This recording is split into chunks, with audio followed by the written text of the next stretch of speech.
negócio é o seguinte, ó, um vídeo muito bom do canal Politize, que o nome do vídeo é assim, ó, e se o Ciro Gomes tivesse ganhado as eleições de 2018? Esse é o vídeo, muita gente pedindo pra eu reagir a esse vídeo, então vamos lá reagir, mas antes não se esqueça de curtir o vídeo e se inscrever no canal e dar essa moral pra mim, demorou? Quem viveu 2018 sabe. Naquele ano, a política brasileira parecia virar de ponta cabeça. O PSL, Jair Bolsonaro, foi vítima agora há pouco de um atentado. Foi em 2018 que rolou a intervenção federal no Rio de Janeiro, o assassinato de Marielle Franco, o incêndio no Museu Nacional, a prisão de políticos e empresários pela Operação Lava Jato, claro, uma das eleições mais disputadas e polêmicas da história.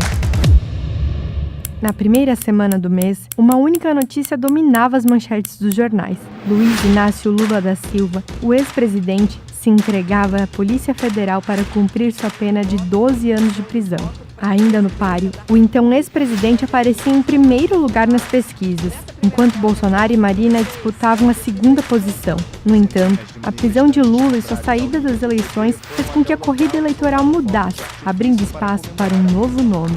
Uma pesquisa do Ibope, realizada em agosto daquele ano, mostrava que Ciro Gomes, do PDT, havia crescido 3 pontos. O candidato, que antes registrava 9% das intenções de voto, viu seu apoio crescer para 12%, fazendo com que ele agora chegasse ao segundo lugar empatado com Marina Silva, enquanto Jair Bolsonaro liderava com 22% das intenções de voto. Alguns dias depois, o Partido dos Trabalhadores anunciava oficialmente o sucessor de Lula na campanha, o ex-prefeito de São Paulo, Fernando Haddad. Mesmo com o petista na disputa, os números não mudaram muito para Ciro. Ele se manteve estável nas sondagens e preservou o segundo lugar na corrida pela faixa presidencial, mas dessa vez ao lado do novo candidato do PT. Uma pesquisa divulgada pelo Datafolha no dia 14 de setembro mostrou que ambos, Ciro e Fernando Haddad, colecionavam 13% das intenções de voto. Mas o que mais chamava a atenção... A capacidade de transferência de voto do Lula é impressionante, né? Isso aí não tem como tirar, isso aí não tem como negar não, né, velho? Frederico falou, vejo aqui muitos jovens que se dizem progressistas, mas são neoliberais com identificação com quem? Que identificação, Francisco? O cara tá falando uma parada, eu vou negar que o cara tá falando porque o cara é neoliberal e eu sou progressista? Onde que esses mundos se encontram, cara? Ué, que me interessa? Eu vou ficar mudando o que o cara falou só porque... Ficar inventando coisa do cara só porque o cara pensa diferente de mim? Ô, louco, mano.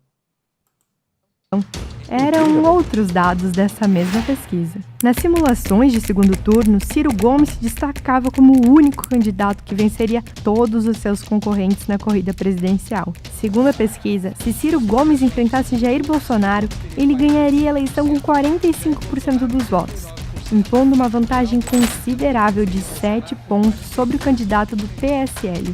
Só que mais que isso, Jair Bolsonaro estava empatado na margem de erro em todas as outras simulações de segundo turno, estando numericamente à frente de Fernando Haddad. E esse não era um caso isolado. Outras pesquisas indicavam essa vantagem de Ciro sobre Bolsonaro. Era de sondagens do IPESP, do Datapoder 360, do Ibope, do Datafolha e da FSB. Todas as pesquisas diziam a mesma coisa. Que eu ganho com folga de Bolsonaro e de Haddad no segundo turno. Mas o buraco era muito mais embaixo. Para vencer o segundo turno era necessário chegar ao segundo turno. E aí entravam os problemas na trajetória eleitoral de Ciro Gomes. Um dos maiores obstáculos era o tamanho de sua coligação, composta apenas por 2 partidos, o PDT e o Avante. Os dois tinham uma bancada de menos de 30 parlamentares. E isso significava menos recursos, menos tempos de TV e menos visibilidade. O que ficava ainda pior diante de uma candidatura do PT, o maior partido de esquerda do país, que naquele pleito tinha o segundo maior tempo de propaganda eleitoral e mais de 200 milhões de reais em recursos do fundo eleitoral. Só que 200 milhões de reais. Como é que luta contra isso, né, velho? O que pouca gente sabe é que a escolha de que PT e PDT seguissem caminhos diferentes naquela eleição nem sempre foi a única opção nos bastidores da política brasileira. Em um debate no dia 26 de setembro de 2018, o candidato Fernando Haddad deu uma pista sobre essas negociações. Mas poucos meses atrás me convidava para vice-presidente na sua chapa e chamava essa chapa de Dream Team, o time dos sonhos. Alguns anos depois, Os dois candidatos revelaram ainda mais detalhes sobre esse tal acordo que levaria PT e PDT a dividir uma mesma chapa. Em entrevistas ao UOL, Ciro Gomes relatou um pouco mais sobre como aconteceu toda a conversa com o PT. O Lula propôs que me chamasse e fizesse uma sondagem se eu aceitaria compor uma chapa em que o Haddad seria meu vice. Disse para ele que seria o Dream Team, etc, etc. Em 2024, durante a entrevista no Roda Viva, Haddad também voltou a falar sobre o assunto. O Ciro deveria assumir a condição de vice na chapa do Lula. Seria natural o Ciro representar o campo progressista naquela eleição. Assim, Lula teria convidado Ciro para ser seu vice na chapa presidencial de 2018. Mas tendo em vista a impugnação de sua candidatura a partir da lei da ficha limpa, o ex-presidente deixaria a cabeça de chapa com Ciro e chamaria Haddad para compor a candidatura a vice. Como a gente sabe, o candidato do PDT recusou o convite, segundo ele porque não queria fazer parte de uma chapa que ele alegava ser uma fraude, tendo em vista que Lula, num primeiro momento, seria candidato a presidente direto da prisão. O Ciro é da hora, né, mano? Tipo assim, a gente fica pensando agora, pô, mas... Ele é correto, né, mano? O Ciro é um cara correto, mano. É da hora ver esses bagulho assim, né, mano? Tipo, mano, não vou participar de fraude, nada, enganar os outros, sai fora. Manja, né, mano? É mó good, mano, pra você parar pra pensar nisso, né, velho? Porque a gente tá, tipo, pô... Não, a gente fica desanimadão com política, né, mano? Político só quer saber de negócio de cargo, só quer saber de negócio de poder, coisa e tal, né, velho? Só quer saber dessas coisas, coisa e tal. Aí o cara vai e mete uma dessas assim, eu não, vou ficar com bagulho de ficar enganando os outros, coisa e tal. É uma good, né, velho? É, não, é correto. Não, mas esse princípio é correto, né, Gustavo? Esse princípio, ele é correto, né? Se não é um cara disciplinado total. É muito louco, né, mano? É muito louco. É da hora esse rolê, mano. Ciro saiu das eleições de 2018 em terceiro lugar com pouco mais de 13 milhões de votos, totalizando 12,47% do eleitorado. Haddad foi para o segundo turno e confirmou o que as pesquisas já indicavam. Foi derrotado por Bolsonaro. Já as relações de Ciro com Lula e até com o PT ficaram cada vez mais difíceis e o pedetista foi aos poucos se isolando no campo progressista. Mas como seria o Brasil se Ciro Gomes tivesse topado o acordo com o PT, saísse candidato a presidente em uma chapa de unidade e derrotasse Bolsonaro no segundo turno? Em 2021, Ciro Gomes disse em uma entrevista que a sua primeira medida, caso fosse eleito presidente do Brasil, seria mudar as coisas na Petrobras. Em 2018, Ciro já falava... Agora uma coisa é verdade, se o Ciro fosse eleito presidente do Brasil, os caras iam matar ele, velho, que o bicho é doido, velho. Ele fala os bagulhos e ele ia fazer mesmo, mano. Ele tá nem aí não, ele ia fazer mesmo, mano. O marasmo ia acabar, velho. Tem uma coisa do Brasil que ia acabar, é o marasmo, mano. Igual esse negócio do Petrobras, vai acabar no outro dia. No outro dia, eu só tomar posse, no outro dia vai acabar o negócio do PPI. E Campos Neto, pode dar linha. Vaza.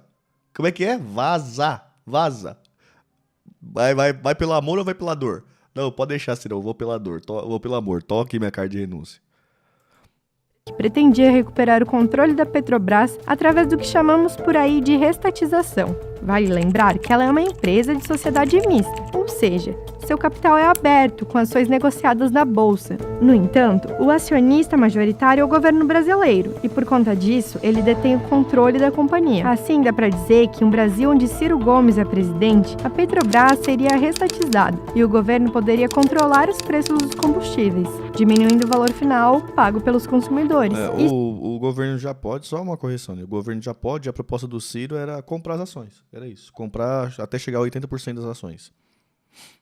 Isso porque Ciro era crítico do maior dos dois, seu controlador majoritário pelas duas pontas. Chamado preço de paridade de importação, sugerindo um abrasileiramento dos preços da companhia. Como sempre foi, né? Tá? E PPI, preço de paridade de importação, foi implantado no governo Temer. Desde que a Petrobras foi criada até esse momento, sempre foi o preço normal. Brasileirado, como deve ser, né? serve a uma empresa como a nossa, Petrobras, é praticar uma matriz de custos absolutamente transparente, ou seja, quanto custa produzir 1 litro de gasolina. Além disso, em um eventual governo de Ciro Gomes, todo o lucro da empresa, agora com capital fechado, poderia ser direcionado a investimentos em setores específicos, como energias renováveis ou desenvolvimento regional, o que poderia gerar novos empregos e desenvolver diferentes regiões do país. Só que todo esse movimento intervencionista na maior empresa brasileira poderia causar uma certa desconfiança no mercado, fazendo com que o clima de incerteza se disseminasse entre os agentes econômicos. Poderíamos assistir, então, uma subida do dólar, uma queda na bolsa de valores e um aumento generalizado da taxa de juros. Vale lembrar ainda que o controle... Vou só voltar aqui, né? Deixa eu voltar aqui, ó. E um aumento Como fez o mercado não é nada, né? Nada, né? Isso aqui é... Como é que é? Pastel de vento de NFT, né? Não é nem pastel de vento, porque o pastel de vento, dependendo, né? Em aperitivo, se é real, como a cervejinha é bom. Então esse aí é pastel de vento NFT. Segunda, alta do dólar, baixo na bolsa de valores. Por que alta no dólar? Ia tirar dinheiro da Petrobras de gringo? É isso? Por quê?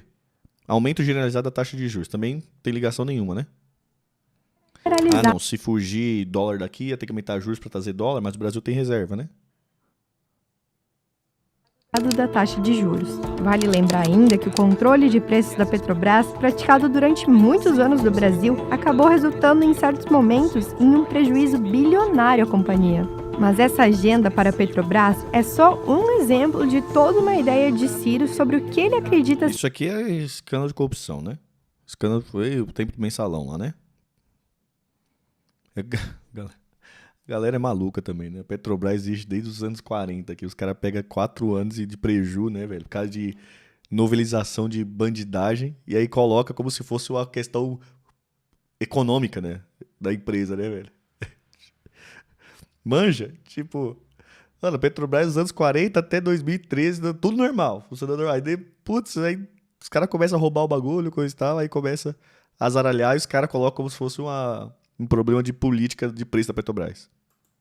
Petrobras é só um exemplo de toda uma ideia de Ciro sobre o que ele acredita ser o papel do Estado em áreas estratégicas da economia. E isso é estrutural para entender o plano de governo desenhado pelo pedetista. É preciso que a gente aproprie ao conjunto da sociedade brasileira a ideia de um projeto de nação. O que nós queremos ser daqui 5, 10, 15, 20, 30 anos em matéria de educação? O Projeto Nacional de Desenvolvimento, ou como ele costumava chamar por aí, o PND, é o coração do plano de governo de Ciro Gomes. De forma simples, um Projeto Nacional de Desenvolvimento é como um grande plano de viagem para o país, onde o governo traça um mapa detalhado para trazer transformações na saúde, na educação, na infraestrutura, tecnologia e muito mais. Então, na teoria, o objetivo é basicamente fazer com que o país cresça e se desenvolva. Mas nem todo plano de desenvolvimento é igual. E no caso do Ciro Gomes, não é tão difícil assim ter acesso ao seu projeto para o Brasil. Afinal, tudo se encontra sistematizado em um livro de sua autoria, o Projeto Nacional, O Dever da Esperança, lançado por ele em 2020. Basicamente, o livro apresenta uma visão geral das diretrizes propostas por Ciro. Entre as principais, se destacam iniciativas para modernizar diversos setores da economia, com foco especial na democratização das oportunidades produtivas. Além disso, o projeto de Ciro também traz políticas voltadas para enfrentar os desafios do mercado de trabalho, lutando contra a informalidade e a precarização. Ele trazia muito isso, né? Esse discurso de renovação política focado nos valores do trabalhismo e no desenvolvimento do país. Principalmente, né, aquelas que, digamos, foi o motor das suas propostas da 2018. Foi o fortalecimento do Estado, o desenvolvimento da indústria, a geração de empregos. Por isso, dá para imaginar que um eventual governo, Ciro priorizaria políticas de apoio e fomento à indústria, através de programas que pudessem impulsionar uma reabilitação do setor e dar início a um processo de industrialização orientada pelo Estado. Só que, apesar de estar completamente estruturado em um livro e ser discutido há anos, o plano de desenvolvimento de Ciro também tem seus pontos frágeis. O que muita gente chama atenção é que as contas parecem não fechar. Isso porque o plano de Ciro partiria da premissa de que seria necessário aumentar os gastos públicos, mas na prática não explicava de onde viria o dinheiro. O que fez Como também... não explicava? Claro que explicava. Era bem prático até. Era bem prático. O Ciro, inclusive, listava lá como é que ele ia acabar o déficit em 3 medidas. O déficit, quando ele lançou o PND, era de... Vou até fazer aqui, ó, pra gente pegar aqui. Esse computador não tem bloco de notas, né? Deixa eu ver aqui, ó. Vou fazer aqui, ó. Pera aí. Deixa eu pegar aqui, ó. Isso aqui na época, né? Mas hoje também continua sendo a mesma coisa, né? Assim, continuamos pra fazer. O negócio é tão escrachado que dá pra fazer. Ó, deixa eu pegar aqui, ó. Notas, deixa eu ver se notas dá pra usar aqui. Notas, continuar. Sei lá. Eita, nova nota. Cadê nova nota? Aqui, pronto, nova nota. Como é que aumenta a letrinha aqui? Tá aumentando a letra? Eita, aumentei muito. Eita.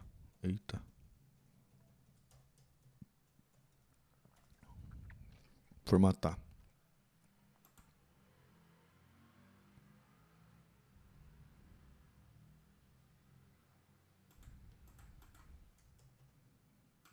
Caraca, meu, como é que eu aumento aqui? Pô, demais, sabe mexer, cara.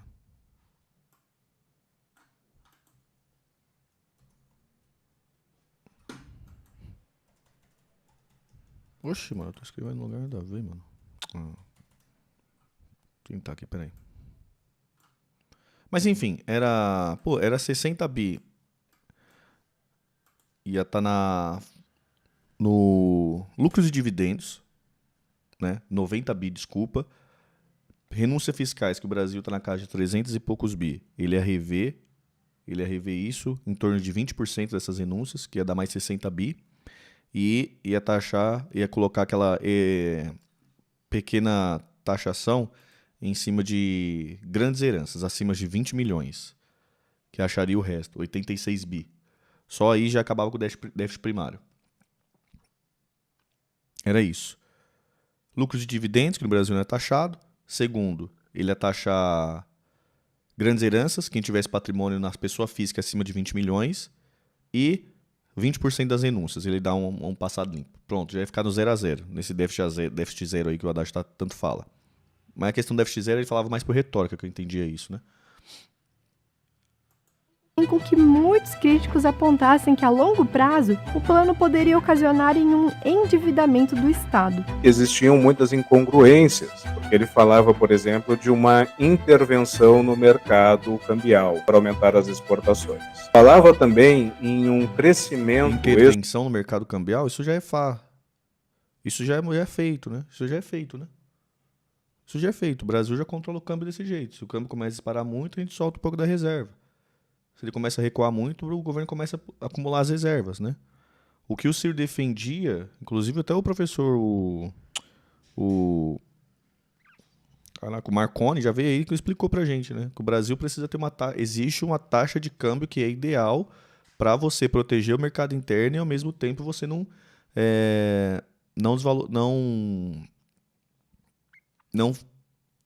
fazer algumas cadeias produtivas ficarem inacessíveis porque não consegue comprar com o dólar, né? Então existe uma taxa de câmbio ideal.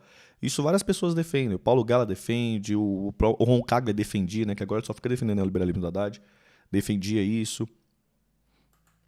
Estimulado pela união entre o setor público e o setor privado, mas ficava como algo em aberto e coloca também uma trajetória de queda da inflação, sem deixar claro, porque a inflação estava muito alta na eleição de 2018, sem deixar claro como isso seria operacionalizado, porque de um lado, o que ele falava? Fomentaria o emprego, proporcionaria uma queda no juro, aumentaria o volume de despesas e, ao mesmo tempo, dizia que promoveria uma queda na taxa de inflação. Uma coisa não fechava com a outra. Se você faz uma política promovendo um aumento da empregabilidade, consequentemente haverá um ciclo inflacionário maior. Ele explicava assim, vou explicar de novo aqui. Agora eu vou fazer aqui, ó. Peraí, o pente, ó. Vou explicar aqui direitinho. É engraçado, o pessoal não queria ouvir, né? Não queria ouvir, né, mano? Essa é a real, né? Ó, antes de eu explicar aqui rapidinho no pente, a aulinha do pente de economia, economia do freestyle, da Diadema, né? Ó, não se esqueça, ó, quem estiver vendo esse corte, me siga lá na Costa TV, que é patrocinadora desse canal, beleza? Vou deixar o link aqui abaixo, vai pelo link aqui abaixo, o pessoal saber que vocês vieram por aqui.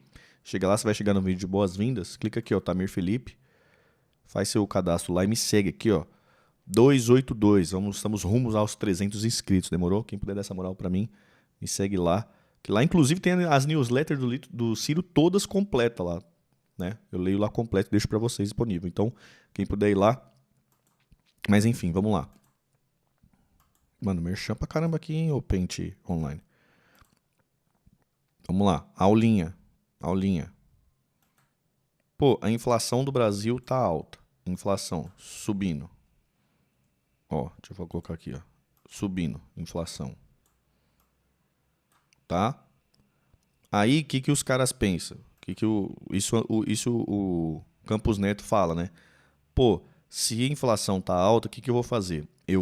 Porque as pessoas estão consumindo muito. A teoria, tá? A teoria do Campos Neto e de que esse mano aqui tá defendendo, ó. Esse mano aqui, ó, que tá antes aqui, ó. Cadê ele? Esse mano aqui tá defendendo. Inflação tá alta porque as pessoas estão consumindo muito. E aí tá dando inflação de demanda. Tem muita gente querendo comprar e pouca oferta na empresa, ó. A empresa conseguindo ofertar, fabricar as coisas para vender. O que eu vou fazer então? O Banco Central pensa, eu vou subir a taxa de juros, para o pessoal não parar de fazer financiamento, para o pessoal parar de ficar usando dinheiro emprestado, coisa e tal, e diminuir um pouquinho aqui, ó, a quantidade que compra, para ficar igual à empresa aqui, ó, igual à produção da empresa, tá? E aí não gera inflação. Essa é a teoria. Por isso que fica subindo os juros igual maluco. Beleza, tá? Só que a realidade, eu vou deixar aqui circulado para vocês verem qual que é a realidade. Qual que é a realidade? O Ciro explica lá também. Por que tá tendo essa inflação? Vamos pegar, tem um índice, IPCA que chama. O que tá gerando inflação? Primeiro, setor elétrico. Vou colocar aqui amarelinho, ó, setor elétrico. Vou colocar setor elétrico azul, né, que é a água. Tá? Elétrico. Mano, a energia da sua casa subiu. Tá ligado? Energia da sua casa subiu, velho. Energia, eletricidade, coisa e tal, subiu, velho. E começou a correr o preço das coisas. Qual que é o efeito da taxa de juros aqui em cima para baixar a conta de luz? Nenhuma.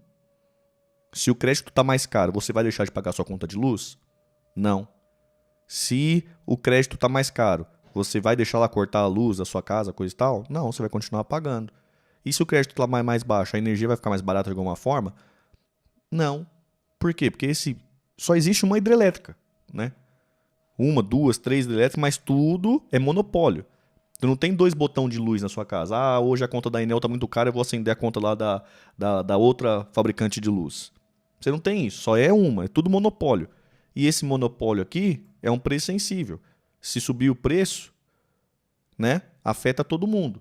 Então o Ciro fala assim, mano, isso aqui não pode estar na mão de iniciativa privada, tem que ver o porquê disso aqui. Tem que ver o que está acontecendo aqui. Não tem nada a ver com juros. Não justifica o juros estar alto por causa disso aqui. Segundo setor, vou botar pretinho aqui, ó. Energia também, né, que é o petróleo e gás. Petróleo e gás. Lembra que ele falou que queria acabar com a PPI? Preço de paridade de importação? A Ucrânia entra em guerra com a Rússia lá no leste europeu. Aí o barril do petróleo sobe lá, que a gente não tem nada a ver com isso. Aí, como o Brasil está com preço de paridade de importação, o preço do petróleo brasileiro, que é extraído no Brasil, quem extrai é brasileiro recebendo real, quem consome, na hora de produzir, é brasileiro, maquinário brasileiro, tudo brasileiro. Custo tudo brasileiro.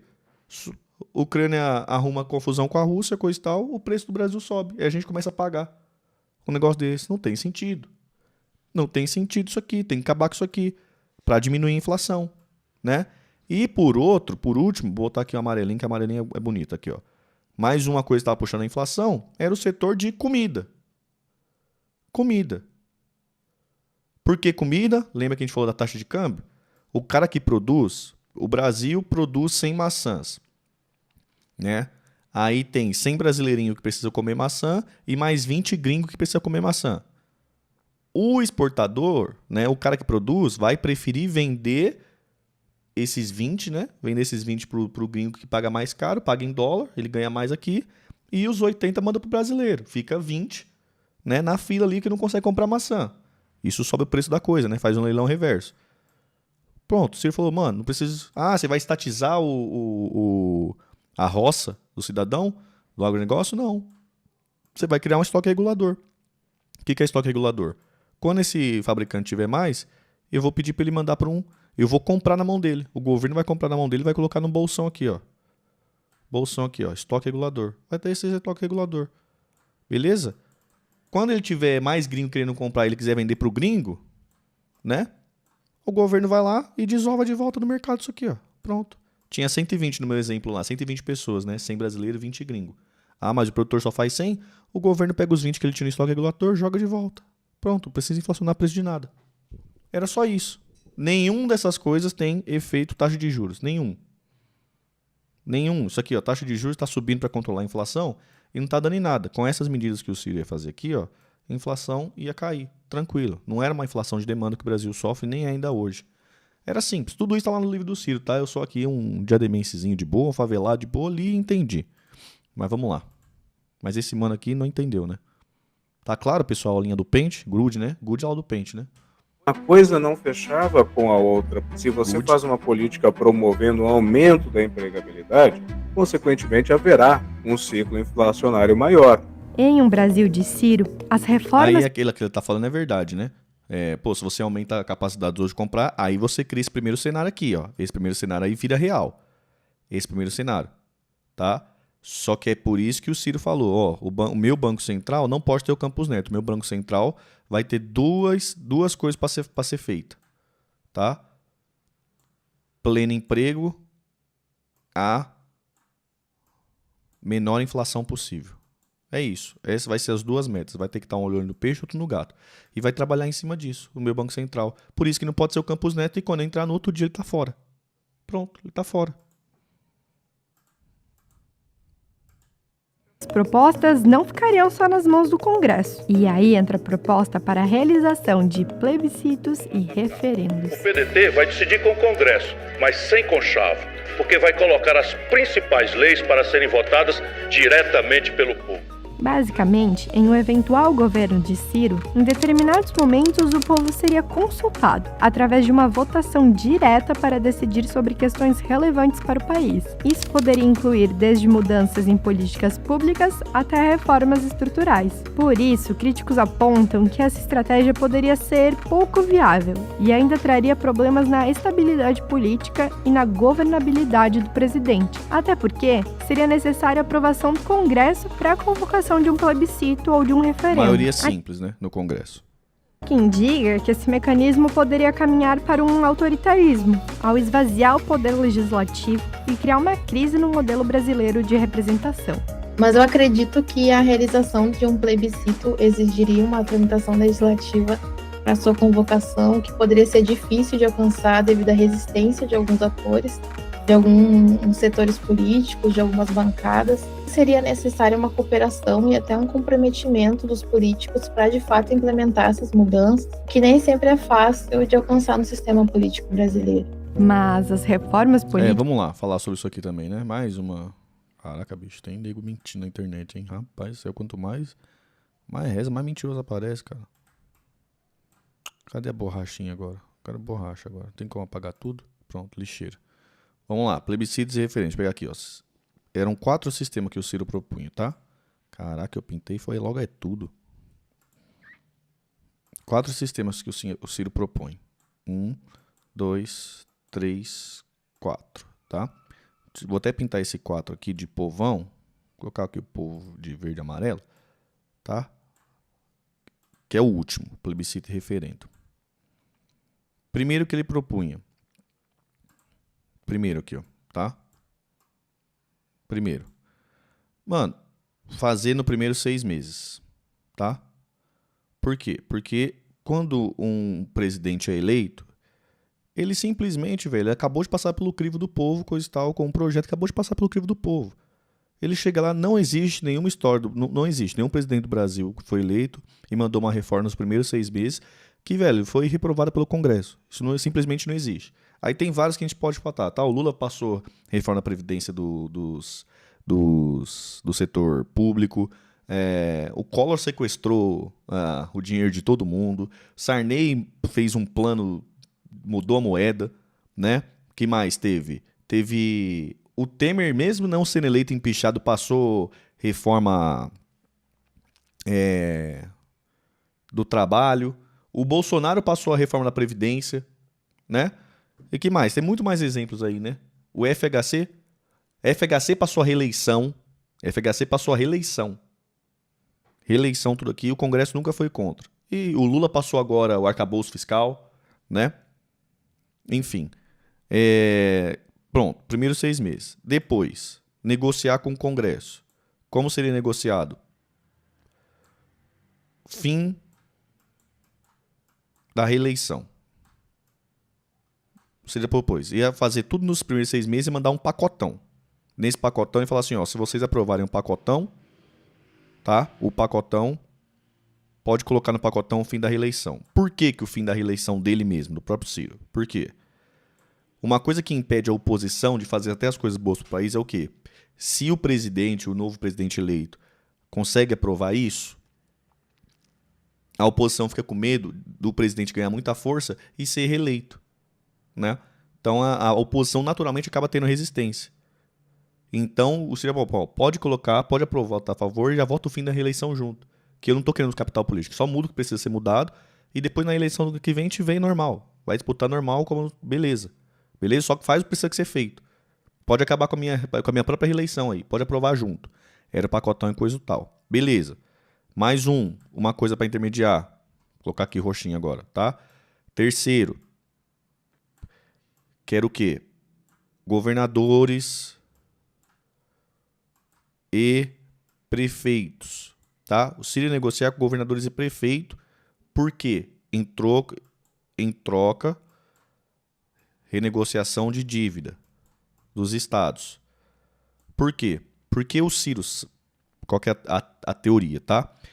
O deputado estadual, de 4 em 4 anos, ele volta lá na base dele, no estado dele. É lá que ele volta para pedir voto. Então é lá que ele inaugura as coisas, é lá que ele tem que mostrar serviço pro povo. E ele tem ligação lá com o governador e com o prefeito da sua cidade, com a sua base eleitoral. Então, Ciro, vou chamar os governadores, ó, preciso que vocês me ajudem a intermediar com a sua base, tá? Com a sua bancada dos seus estados, coisa e tal, tá? Aí vocês negociam com esse negócio, pô, de obra, coisa e tal, faz a política, né? Em troca disso, se vocês me ajudarem, eu vou renegociar a dívida dos estados, tá? A União vai renegociar para abrir fluxo para vocês fazer a política pública que vocês têm que fazer lá no estado de vocês. É vocês que sabem o que tem que ser feito lá no estado de vocês. Eu vou liberar o caixa. Pô, mas aí você vai dar anistia de dívida? Não. Eu vou deixar de pagar. Você vai deixar de... Eu vou renegociar a dívida de vocês. Só que o que vocês precisam fazer no estado de vocês tem que estar em linha com esse projeto aqui, ó. Com o Projeto Nacional de Desenvolvimento. Então, por exemplo, São Paulo precisa ter ferrovia. Pô, pega lá e faz ferrovia. Em vez de pagar o dinheiro para a União, coisa e tal, faz ferrovia com esse dinheiro, coisa e tal, para abrir espaço. Vai fazendo as coisas lá. Foi só um exemplo, tá? O Centro-Oeste precisa de ferrovia para escorrer o agronegócio, coisa e tal. Então vai negociar, me dá esses deputados aqui, me ajuda a intermediar isso aqui, eu renegocio a dívida e a gente vai aprovar esse negócio. E aí o governador negociando com os deputados diretamente, né, e defendendo ali os seus interesses na sua base, coisa e tal, acaba tendo uma força maior. Beleza? Esse era o plano, tá? Dito isso, pô, permaneceu em impasse, velho. Nisso aqui já foi mitigado muito as coisas, né? Ó, nesse processo aqui já foi mitigado muitas coisas, né? Pô, ainda permaneceu um pequeno impasse, coisa do tipo. Cara, chama o plebiscito referendo. Coisa específica. Chama o plebiscito referendo. Manda pra votar. Manda a galera votar. E aí já era, manda votar. Pronto. Era isso que ele defendia, né? Não tinha nada de ditadura, autoridade, não tinha nada disso. É simplesmente mecanismos que a República mesmo fornece. Enfim. Simples, também vi só lendo o livro, tá, gente? Entendi. Peguei o livro, ouvi ele falando, coisa e tal, boa vontade, entendi. Políticas de Ciro iam muito além disso. A reeleição é a pior praga da democracia brasileira. Eleito presidente, acabarei com ela em 6 meses. O plano de governo de 2018 de Ciro Gomes trazia na mala algumas ideias de reformas políticas, entre elas o famoso fim da reeleição. Se o Ciro pautasse, levasse para o Congresso o fim da reeleição, ele estaria dando um cheque em branco, dizendo: eu não vou estar aqui quando este mandato acabar. Todos os presidentes na história do Brasil prometem que vão pautar o fim da reeleição. Vocês viram ali que era 6 meses, né? Igual eu expliquei, né? Lembrando que o foco dele era na economia. Como é que ele ia pautar isso no meio termo? Para os apoiadores da proposta, isso promoveria uma renovação mais frequente nos cargos públicos, permitindo que diferentes pessoas tivessem a oportunidade de governar e Eu tava implementar. falando que o Ciro é da hora também, né? Que você vê que ele nunca foi reeleito o mandato, né? Ele nunca concorreu a reeleição nenhuma, né? Isso é da hora também, né? Tipo, o cara não tá fazendo politicagem com o bagulho. Mano, eu sou contra a reeleição, então não vou me candidatar à reeleição. Suas ideias e políticas. Para outros, a medida acabaria Tô louco comprometendo a capacidade de desenvolvimento de políticas de longo prazo de um projeto de país. Só que, apesar da proposta ter voltado diversas vezes no Congresso, é muito difícil dizer se ele teria finalmente tirado essa medida tão comentada do papel. Ele encontraria um Congresso muito fragmentado, mas um Congresso com uma circulação tão grande que a maior parte das figuras novatas ali eram desprovidas de capital político e muito dependentes da opinião pública. E fazer uma mudança nesse sentido de ampliar o período do mandato deles iria na contradição da pauta de que muitos deles foram eleitos, que era o quê? Uma pauta antissistema. Em um trecho do seu livro, Ciro Então, Gomes você viu? afirma com todas as letras estar comprometido há muito Então, tempo. esse caso em específico, só desculpe interromper de novo, esse caso específico aqui da reeleição, vamos supor que nessa aqui, ó, na diluição de coisa e tal, aí fica um impasse. E aí, mano, vamos acabar com a reeleição, não coisa e tal. Manda essa coisa específica. Manda essa coisa específica pro plebiscito e referendo. Mano, deixa o povo brasileiro se resolver. E aí, brasileirinho? Quer acabar com a reeleição ou não quer? Vota aí. Você é a favor da reeleição ou você é contra? Pronto. Manda plebiscito e referendo. Pergunta simples. Todo brasileiro vai chegar lá e vai entender. Acabou. Dona Maria São José vai resolver lá. Se é a favor ou não, se é pra acabar ou não. Pronto.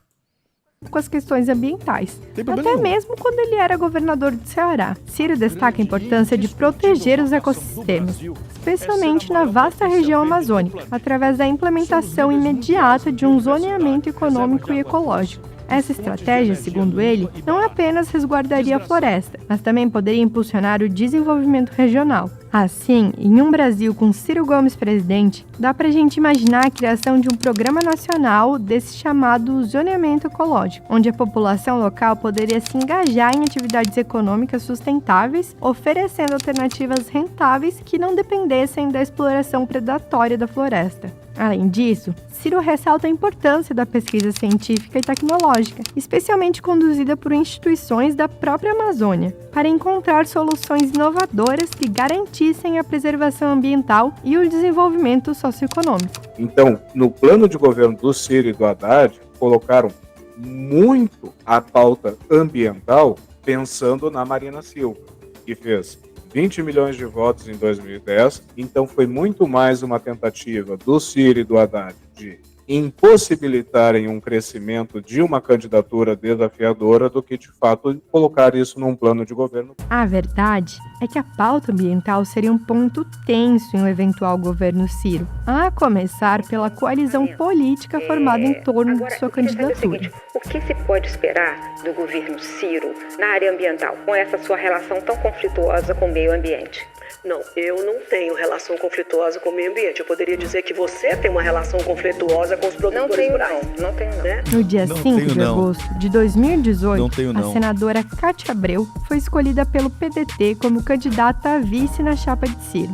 Tida como um dos nomes mais conhecidos da bancada ruralista, Cátia Abreu chegou a ser ministra da Agricultura durante o governo Dilma e tem um histórico complicado com a pauta ambiental. Em 2009, por exemplo, a parlamentar foi relatora da chamada MP da Grilagem, que, segundo ambientalistas, permitiu a legalização da invasão de terras na Amazônia. Sua atuação lhe rendeu o título de Miss Desmatamento, concedido a ela pela ONG Greenpeace. Eu acho que ela poderia trazer ou até mesmo pressionar uma flexibilização dessas propostas nas leis Não, Greenpeace ambientais que... também. também tentar de alguma forma afrouxar essas regulamentações que visam proteger o ecossistema sensível e essas áreas de preservação. Quando a gente olha para essa questão ambiental e olha para a chapa dele, parece que são dois mundos que não se cruzam, assim, que não é uma conta que não fecha.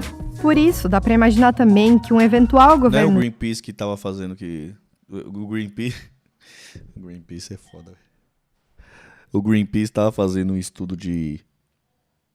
Como é que é o nome daquele... Meu bem, como é que é o nome daquele negócio lá que fica embaixo do mar lá, que faz aqueles lugares lindos? Corais. O Greenpeace tava falando que não podia fazer um... não podia fazer um estudo... Fazer um estudo, não. Não podia fazer uma coisa lá numa região da Amazônia, coisa e tal, porque ali tinha corais raros do mundo, coisa e tal. Aí os caras vão já... Aquilo era coral não sei quantos mil anos atrás, tá ligado? Hoje em dia não tinha mais nada. Já tinha acabado o estudo, coisa e tal, já tinha faz tempo, né? Já viram essa fita aí? Greenpeace é o fim da picada, né, velho? O Ciro não seria capaz de encapar boa parte das propostas ambientais. E a escolha de Cátia Os recifes de corais ajudam a proteger as comunidades costeiras do sul de tempestade e erosão das ondas, que provavelmente aumentarão em face do aumento do nível. Mas não existia coral nenhum lá, né? O estudo que os caras estavam usando era estudo de, sei lá, mano, era papo de 1000 anos atrás, tá ligado? Que tinha os corais lá, tá ligado? Vou mostrar aqui. Abreu como vice reflete, de certa forma, uma opção por secundarizar a pauta ambiental em busca de um apoio político, o que poderia se agravar em um congresso com uma bancada ruralista muito forte. No plano educacional proposto por Ciro Gomes, há algumas ideias para melhorar a educação no Brasil, baseadas principalmente na sua experiência como governador do Ceará. Assim, em um governo de Ciro como presidente, seriam estabelecidas metas claras de aprendizagem para os alunos em cada fase da escola. Isso significa ter objetivos específicos sobre o que os estudantes devem aprender em diferentes anos de Deixa eu ver isso aqui, ó. estudo. Uma das peças-chave desse plano é a federalização da gestão do ensino básico, um programa nacional de adesão voluntária que buscaria garantir recursos para as escolas em trocas de compromissos municipais, metas claras e resultados mensuráveis. É como se fosse uma parceria entre município e governo federal, trabalhando juntos para elevar o nível da educação em todo o país. Em entrevista ao Roda Viva em 2018, Ciro explicou um pouco mais sobre as suas propostas para a educação brasileira. Nós precisamos motivar os professores para que eles se reestruturem e recriemos um paradigma pedagógico que seja capacitador do juízo crítico. E se de fato esse planejamento ele fosse para frente, a gente teria um cenário bem diferente do que foi durante o governo do Bolsonaro. Então acho que as políticas educacionais de Ciro, se elas de fato tivessem sido implementadas, trariam sim um melhor desempenho educacional do país, com consequências positivas ao longo do prazo. Só que Aqui, ó. Os mapas oficiais... Porém, segundo Ecrílio, na verdade, os corais ameaçados tão propagados pela ONG correspondem a outro tipo de estrutura. Os mapas oficiais garantem que as regiões indicadas pelo Greenpeace como corais da Amazônia são, na verdade, rochas calcárias. Alertou. Eu diria que os dados foram manipulados. A verdade é que os mapas geológicos oficiais, a partir de todos os estudos feitos na plataforma continental, indicam que a região assinalada pelo Greenpeace como corais da Amazônia são rochas carbonáticas ou calcárias, frisou o pesquisador. O especialista também não acredita que as fotos de corais propagadas pelo Greenpeace desde 2007 sejam realmente da região do Foz do Amazonas. As fotos e vídeos os vídeos apresentam alguns organismos que não são características da foz do rio Amazonas. Aí voltamos àquela questão de manipulação que citei anteriormente. O uso indevido de uma foto de outra região do lado do mundo ao lado de uma informação sobre a plataforma continental brasileira. Isso não é aceitável. E de todas as propostas para a educação, Procure talvez ser a mais os corais da famosa seja o Amazônia. tão falado ensino integral. Ciro sugeria aumentar gradualmente o tempo de estudo para os alunos do ensino fundamental ao longo de 4 anos. Na prática, ficaria mais ou menos assim. Gradualmente, os estudantes passariam mais tempo na escola participando de atividades educacionais em período integral e conectando mais ainda sua rotina social com o ambiente escolar. Essa medida teria como objetivo oferecer aos alunos uma educação mais completa e abrangente, permitindo-lhes dedicar mais tempo ao aprendizado de diferentes disciplinas. Tá aqui, ó. Tem aqui no Globo também, ó. Ó, isso não existe, contesta pesquisador sobre a existência de corais na foz do Rio Amazonas. Pesquisador na Universidade Federal do Pará apresentou contraponto ao estudo do Greenpeace em encontro com empresários do Macapá, no Amapá. Estudos feitos por pesquisador da Universidade Federal do Pará contestam a existência de corais na foz do Rio Amazonas, que visitados e divulgados pelo Greenpeace em 2016. De acordo com os cientistas, as teses são inconclusivas e rasas, e as fotos e vídeos divulgados pelas ONGs em todo mundo não são da região amazônica. Os caras tá pegando as fotos. Fake news das bravas, velho. Meu Deus do céu, cara. É isso, né, pessoal? Você tá vendo, né, mano? Tá vendo como é que são as coisas, né, cara? Vamos.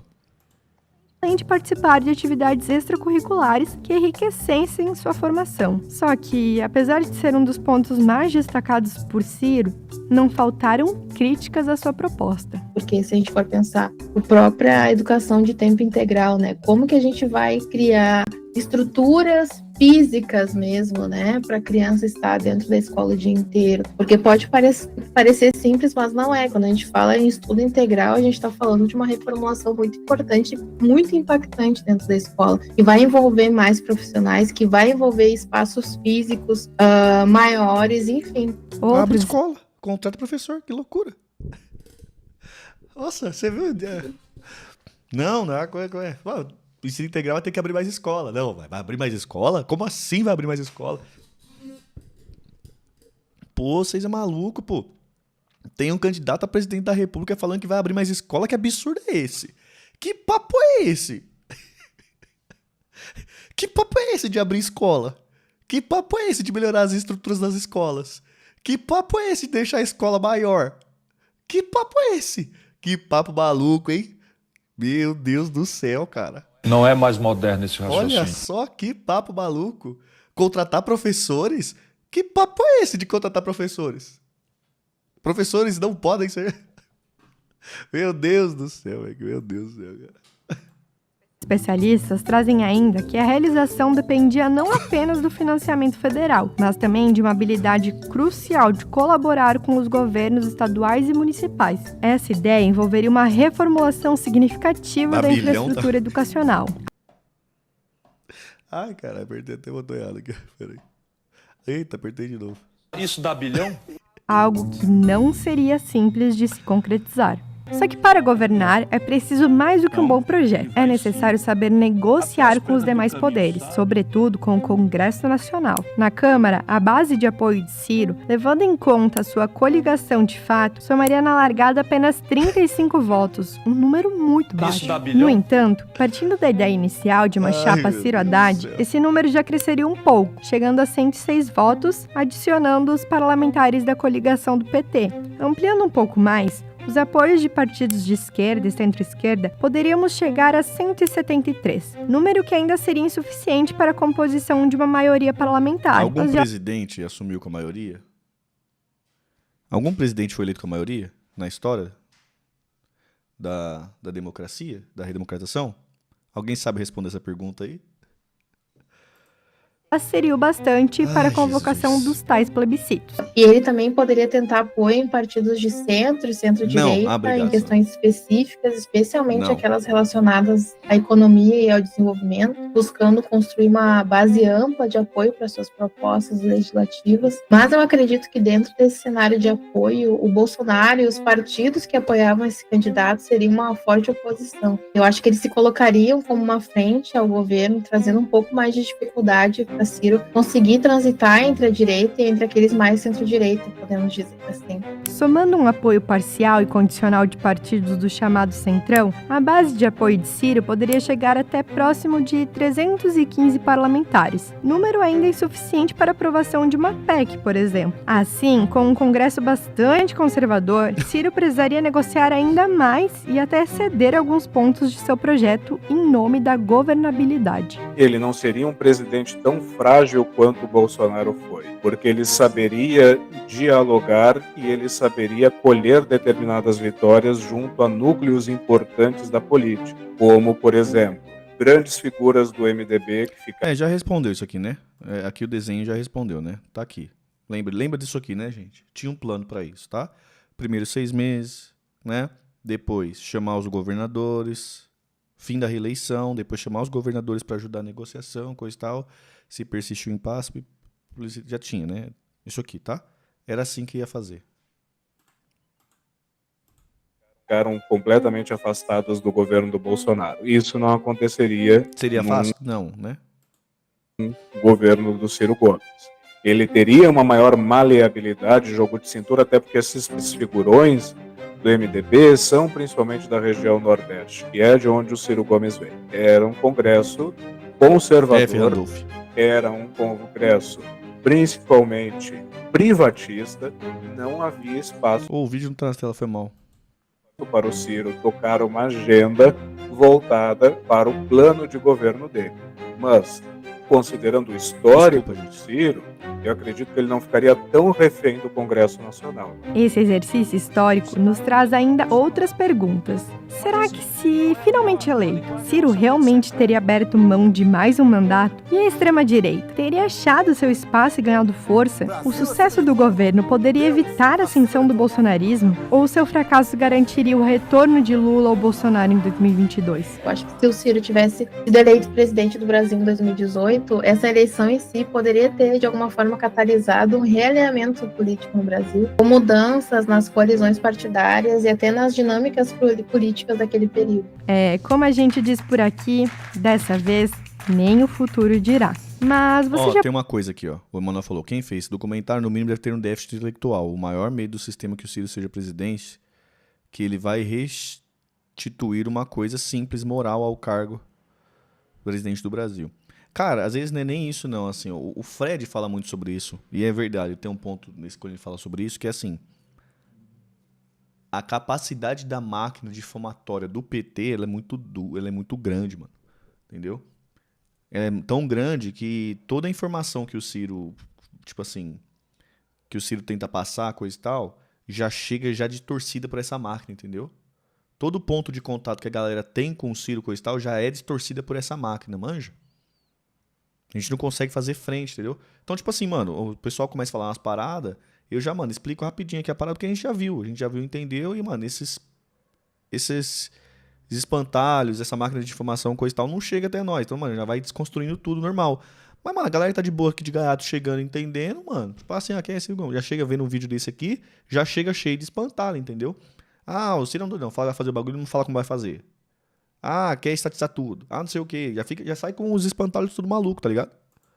Já parou pra pensar como seriam as coisas se, na verdade, Haddad tivesse vencido as eleições de 2018? Clica aqui nesse vídeo que a gente te conta. Esse foi o vídeo de hoje. Comenta aqui embaixo que outro...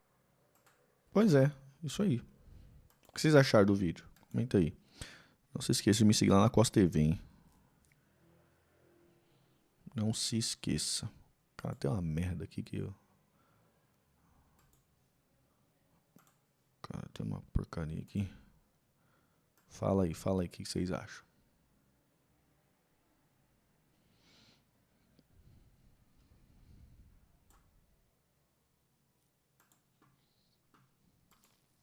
Cara,